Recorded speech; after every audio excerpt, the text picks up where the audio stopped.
आज की इस नई सुबह में जब बहुत से लोग अभी भी अपनी चिंताओं के बोझ के साथ उठे हैं, आप यहां प्रार्थना में जुड़े हैं।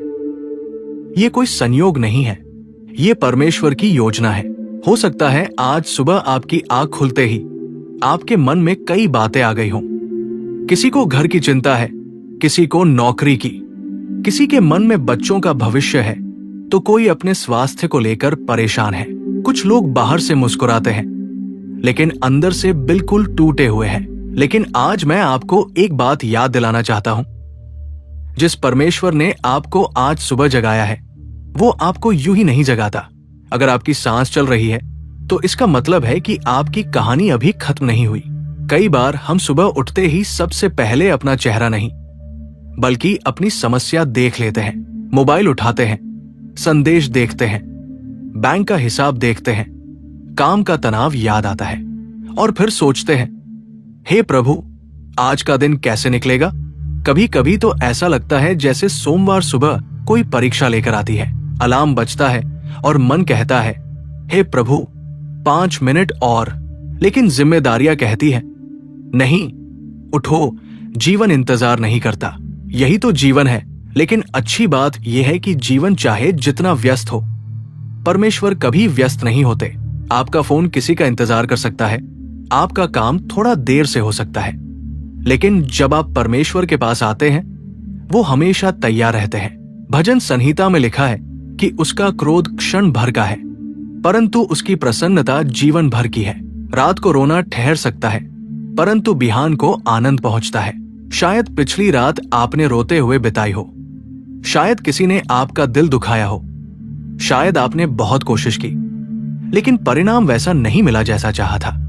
कभी कभी हम सोचते हैं, मैं इतना प्रार्थना करता हूं, फिर भी मेरी समस्या क्यों खत्म नहीं होती।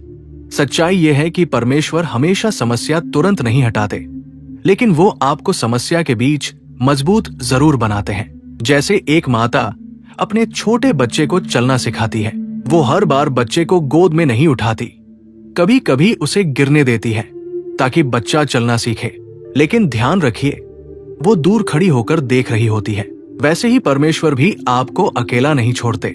आप गिर सकते हैं लेकिन छोड़े नहीं गए हैं। आज सुबह अगर आपके मन में डर है तो उसे प्रभु के चरणों में रख दीजिए।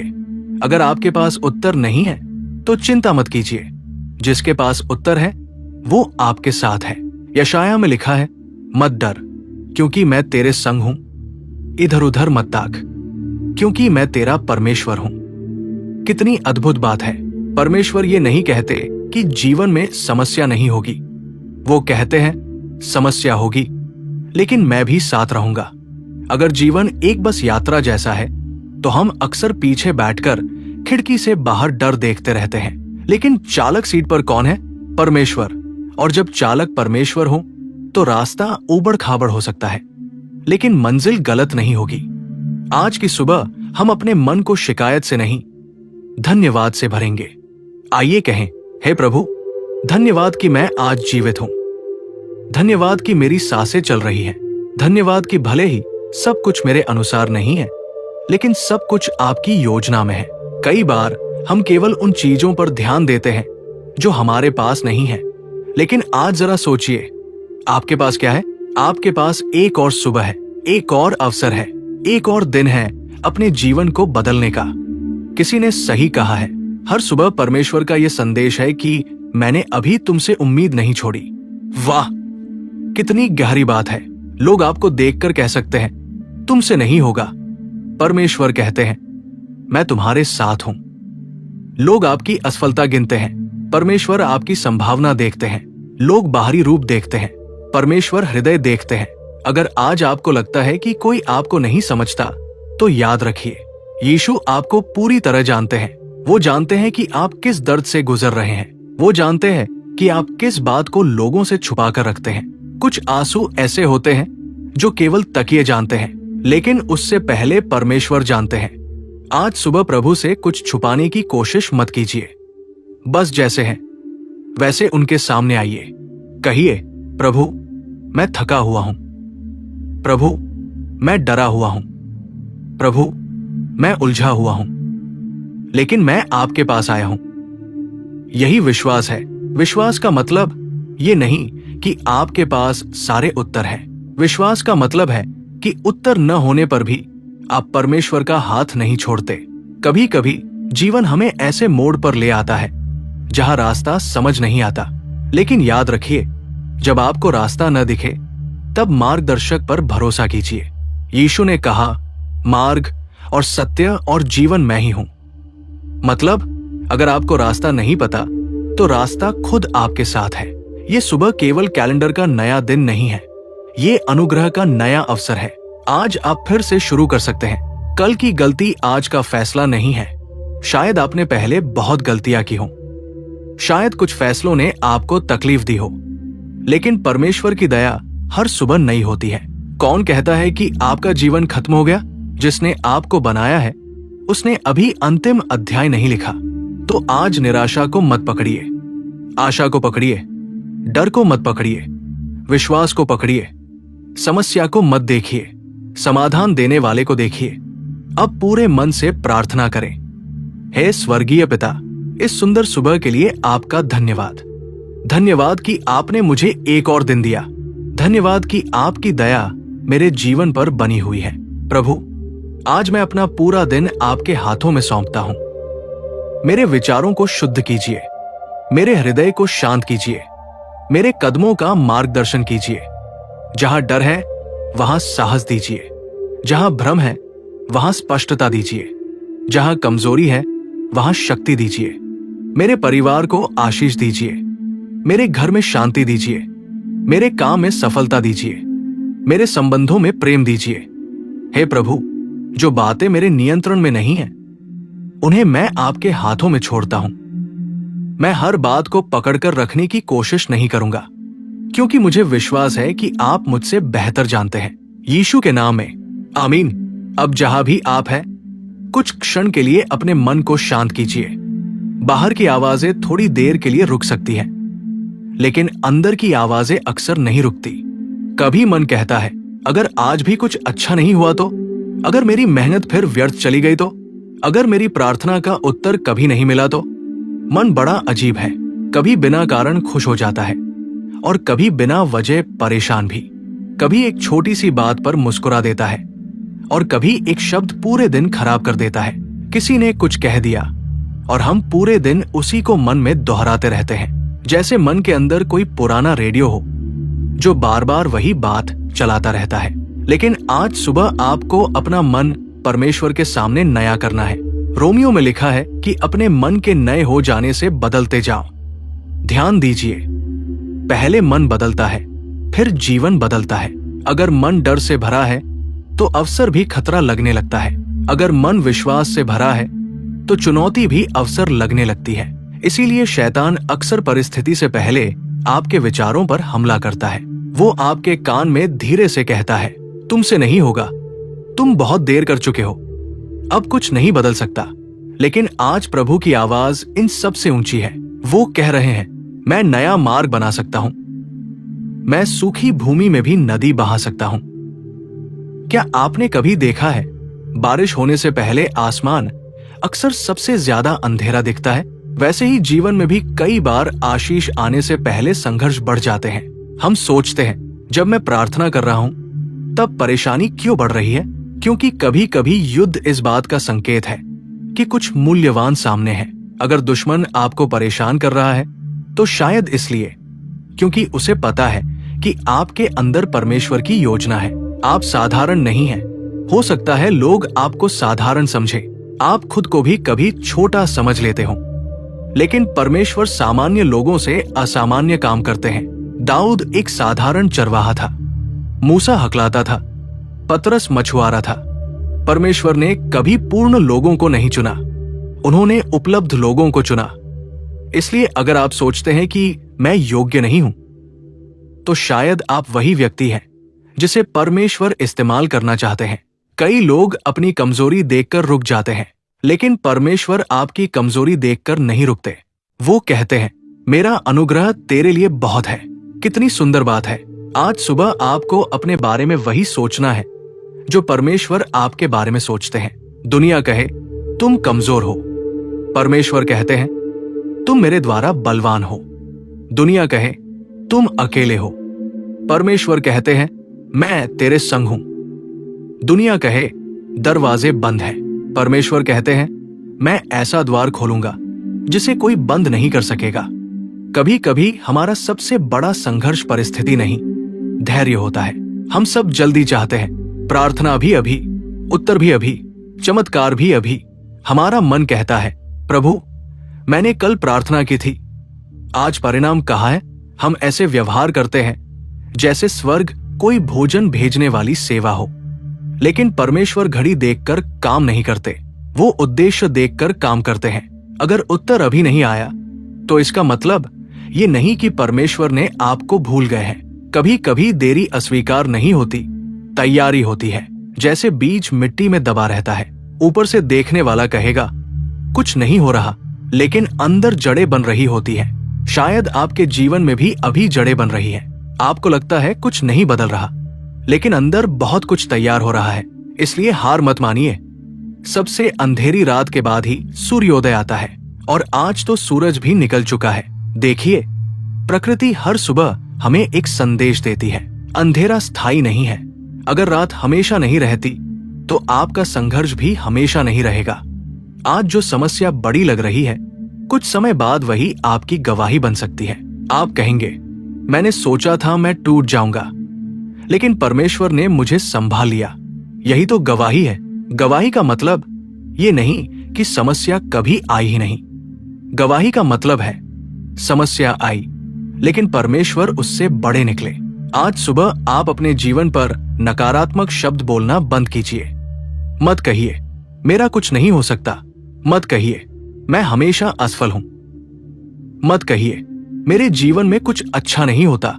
आपके शब्द बीज जैसे हैं, जो आप बार बार बोलते हैं वही धीरे धीरे आपके मन में जड़ पकड़ लेता है। इसलिए आज से कहना शुरू कीजिए, मैं अकेला नहीं हूं, परमेश्वर मेरे साथ है, मेरा भविष्य सुरक्षित है, मेरा परिवार प्रभु के हाथों में है, मेरे लिए नए अवसर खुल रहे हैं, मेरे जीवन में आशीष आने वाली है। हो सकता है शुरुआत में आपको खुद ही अजीब लगे, मन कहे ये क्या बोल रहे हो, लेकिन याद रखिए विश्वास पहले बोला जाता है, बाद में देखा जाता है। इब्रानियों में लिखा है कि विश्वास आशा की हुई वस्तुओं का निश्चय है, मतलब जो अभी दिखाई नहीं दे रहा फिर भी आप भरोसा करते हैं। यही विश्वास है। अब फिर से पूरे मन से प्रार्थना करें, हे प्रिय प्रभु यीशु, मैं आज अपने विचारों को आपके सामने लाता हूं।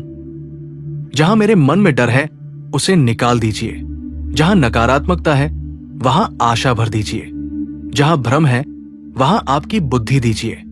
प्रभु, मुझे दूसरों से अपनी तुलना करने से बचाइए। मुझे वो बनने में सहायता कीजिए जो आपने मुझे बनने के लिए बुलाया है। मुझे धैर्य दीजिए जब उत्तर देर से आए। मुझे शांति दीजिए जब परिस्थिति समझ न आए। मेरे हृदय को विश्वास से भर दीजिए। आज मैं घोषणा करता हूं कि मेरा दिन आपके हाथों में है। मेरे निर्णय आपके मार्गदर्शन में होंगे। मेरे शब्द आशीष बनेंगे। मेरे कदम सही दिशा में बढ़ेंगे।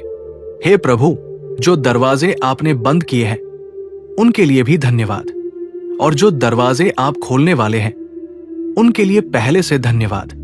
मैं डर में नहीं, विश्वास में चलूंगा, यीशु के सामर्थी नाम में, आमीन। अब इस प्रार्थना के अंतिम क्षणों में अपने हृदय को पूरी तरह परमेश्वर के सामने खोल दीजिए। आज का दिन अभी शुरू ही हुआ है, अभी बहुत कुछ होना बाकी है।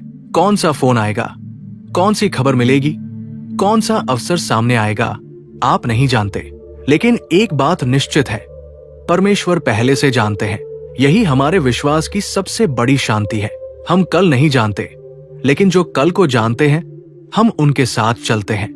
कभी कभी जीवन ऐसा लगता है जैसे हम धुंध में चल रहे हों, सामने का पूरा रास्ता नहीं दिखता। हम चाहते हैं कि परमेश्वर हमें अगले 5 साल दिखा दे, लेकिन अक्सर वो केवल अगला कदम दिखाते हैं। क्यों? क्योंकि विश्वास पूरे रास्ते को देखने में नहीं, अगले कदम को उठाने में है। भजन संहिता में लिखा है, तेरा वचन मेरे पाव के लिए दीपक और मेरे मार्ग के लिए उजियाला है। ध्यान दीजिए, दीपक पूरे शहर को रोशन नहीं करता, वो बस इतना प्रकाश देता है कि अगला कदम सही रखा जा सके। शायद आज आपको अपने जीवन का पूरा उत्तर नहीं मिलेगा, लेकिन आज के लिए आवश्यक मार्गदर्शन अवश्य मिलेगा, और कभी कभी बस इतना ही काफी होता है। आज जो व्यक्ति ये प्रार्थना सुन रहा है, मैं विश्वास करता हूँ कि परमेश्वर उसके जीवन में कार्य कर रहे हैं। शायद आप लंबे समय से किसी उत्तर की प्रतीक्षा कर रहे हैं, किसी नौकरी के लिए, किसी संबंध की बहाली के लिए, किसी बीमारी से चंगाई के लिए, किसी आर्थिक समस्या के समाधान के लिए। इंतजार आसान नहीं होता। इंतजार के दिनों में मन बार बार पूछता है, कब तक? लेकिन सबोपदेशक में लिखा है कि हर बात का एक समय होता है। फूल भी अपने समय पर खिलता है। अगर आप उसे खींचकर जल्दी खिलाने की कोशिश करें तो फूल नहीं बचेगा। वैसे ही परमेश्वर का समय पूर्ण होता है। जो सही समय पर मिलता है वही सबसे सुंदर होता है। इसलिए आज जल्दीबाजी छोड़कर भरोसा कीजिए। कई बार हम गलत दरवाजे इसलिए खटखटाते रहते हैं क्योंकि सही दरवाजा अभी खुला नहीं। लेकिन जब परमेश्वर सही समय पर सही द्वार खोलते हैं तो मन कहता है, अब समझ आया कि देरी क्यों हुई थी। आज अपने जीवन की हर अधूरी बात को परमेश्वर के चरणों में रख दीजिए। कुछ लोग अपने दर्द को इतनी मजबूती से पकड़कर रखते हैं कि चंगाई के लिए हाथ ही खाली नहीं रहते। छोड़ दीजिए। जिस व्यक्ति ने आपको चोट पहुंचाई उसे भी परमेश्वर के हाथों में छोड़ दीजिए। क्षमा हमेशा इसलिए नहीं होती कि दूसरा सही था। क्षमा इसलिए होती है ताकि आपका हृदय कैद से बाहर आ सके। कड़वाहट ऐसा जहर है जिसे हम खुद पीते हैं और उम्मीद करते हैं कि दूसरा प्रभावित हो। इसलिए आज अपने मन को हल्का कीजिए। कहिए, प्रभु मैं छोड़ता हूं। मैं अपना गुस्सा छोड़ता हूं, अपनी निराशा छोड़ता हूं, अपना डर छोड़ता हूं, अपना बोझ छोड़ता हूं, और बदले में क्या लेता हूं? आपकी शांति। यीशु ने कहा, मैं तुम्हें अपनी शांति देता हूं। दुनिया की शांति परिस्थिति पर निर्भर करती है, परमेश्वर की शांति उपस्थिति पर निर्भर करती है। दुनिया कहती है सब ठीक हो जाए तब शांत रहो। यीशु कहते हैं, मैं हूं इसलिए शांत रहो। कितना अद्भुत अंतर है। आज अगर आपके घर में तनाव है तो विश्वास रखिए कि परमेश्वर शांति ला सकते हैं। अगर परिवार में टूटन है तो परमेश्वर मेल करा सकते हैं। अगर आर्थिक कठिनाई है तो परमेश्वर मार्ग बना सकते हैं। अगर स्वास्थ्य समस्या है तो परमेश्वर स्पर्श कर सकते हैं। कुछ बातें डॉक्टर संभालते हैं, कुछ वकील संभालते हैं, कुछ मित्र संभालते हैं, लेकिन कुछ लड़ाइयां ऐसी होती हैं जिन्हें केवल परमेश्वर ही संभाल सकते हैं। और शायद आप अभी उसी प्रकार की लड़ाई में हैं। तो अच्छी खबर यह है, आप अकेले नहीं लड़ रहे, प्रभु आपके लिए लड़ते हैं। निर्गमन में लिखा है, यहोवा आप ही तुम्हारे लिए लड़ेगा, इसलिए तुम चुपचाप रहो। मतलब ये नहीं कि आप कुछ न करें, मतलब ये कि घबराहट में निर्णय न ले। घबराया हुआ मन अक्सर गलत रास्ता चुन लेता है। शांत मन परमेश्वर की आवाज सुन सकता है। इसलिए आज जल्दबाजी नहीं, डर नहीं, घबराहट नहीं, बस विश्वास। अब इस सुबह की अंतिम प्रार्थना करते हैं। हे स्वर्गीय पिता, मैं इस पूरे दिन को आपके हाथों में सौंपता हूं। जहां मैं जाऊं, आपकी उपस्थिति मेरे साथ रहे। मेरे घर की रक्षा कीजिए, मेरे परिवार को सुरक्षित रखिए, मेरे बच्चों को बुद्धि दीजिए, मेरे माता पिता को स्वास्थ्य दीजिए, मेरे काम को आशीष दीजिए, मेरे हाथों की मेहनत को सफल कीजिए। जहां मुझे अवसर चाहिए वहां द्वार खोलिए, जहां मुझे रुकना चाहिए वहां मुझे समझ दीजिए। प्रभु, मुझे आज ऐसा जीवन जीने में सहायता कीजिए जिससे आपका नाम महिमा पाए। मेरे शब्दों में प्रेम हो, मेरे व्यवहार में नम्रता हो, मेरे निर्णयों में बुद्धि हो। आज कोई भी नकारात्मकता मेरे मन पर अधिकार न करे। मैं घोषणा करता हूं, आज का दिन आशीषित है, मेरा घर आशीषित है, मेरा परिवार आशीषित है, मेरा भविष्य आशीषित है। जो भी मेरे विरुद्ध बनेगा वो सफल नहीं होगा, क्योंकि आप मेरे साथ हैं। मैं भय में नहीं, विश्वास में चलूंगा। मैं चिंता में नहीं, शांति में चलूंगा। मैं हार की सोच में नहीं, विजय की सोच में चलूंगा। हे प्रभु यीशु, इस नई सुबह के लिए फिर से धन्यवाद। मैं आप पर भरोसा करता हूं। मैं आपको अपना जीवन समर्पित करता हूं। यीशु मसीह के पवित्र, सामर्थी और अनमोल नाम में प्रार्थना मांगता हूं। आमीन। अगर आपने इस प्रार्थना को पूरे विश्वास से सुना है तो मन ही मन कहिए, आज मेरा दिन प्रभु के हाथों में है।